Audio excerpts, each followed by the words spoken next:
साबुदाणा कुठल्याही क्वालिटीचा असू द्या, खिचडी अशी मऊसूत आणि मोकळी होणार याची 100% खात्री. जर तुम्ही इथे सांगितलेल्या टिप्स वापरल्या तर. आषाढी एकादशी किंवा महाशिवरात्री अख्खं घरदार उपवास करतं. चला तर मग सुरुवात करूया रेसिपीला. मऊ मोकळी साबुदाणा खिचडी कशी करायची ते बघणार आहोत. त्यासाठी लागणारं साहित्य: साबुदाणा 2 कप, 3-4 हिरव्या मिरच्या बारीक कट केलेल्या, 2 मध्यम आकाराचे बटाटे, 1 कप शेंगदाणे, 3-4 चमचे तेल. तर साबुदाण्याची खिचडीसाठी अशी खोल तळाची कढई घ्यायची, म्हणजे साबुदाणा व्यवस्थित हलवता येतो. यामध्ये घेऊया 2 ते 3 चमचे तेल. यामध्ये घालूया हिरव्या मिरचीचे तुकडे. याला परतून घ्यायचे. त्याचसोबत बटाट्याचे मी बारीक तुकडे करून घेतलेत.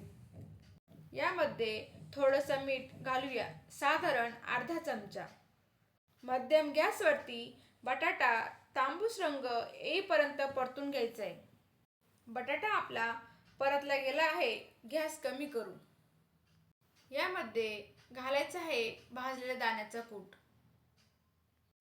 कूट थोडासा जाडसर ठेवायचा. यामध्ये चवीपुरती साखर घालायची.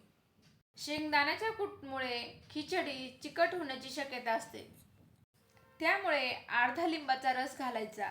ही खास ट्रिक आहे. याला मंद गॅसवरती अगदी 2 मिनिटांसाठी परतून घ्यायचे. याला मी मिनिटभर परतून घेतले. यामध्ये भिजवून घेतलेला साबुदाणा घालायचा आहे.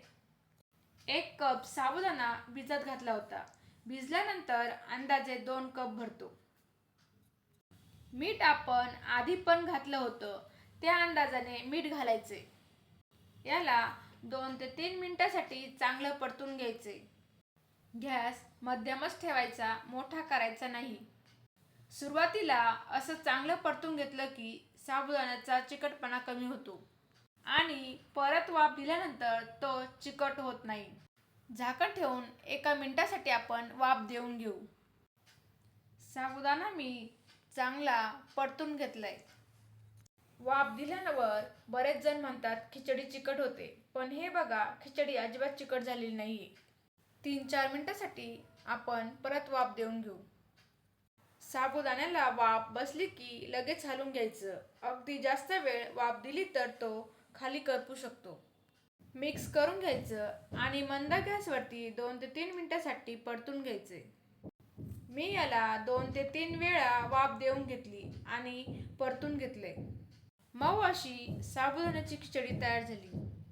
आवडत असेल तर तुम्ही कोथिंबीर घालू शकता. आज आपण मऊसूत होणारी साबुदाण्याची खिचडी कशी करायची ते बघितलं.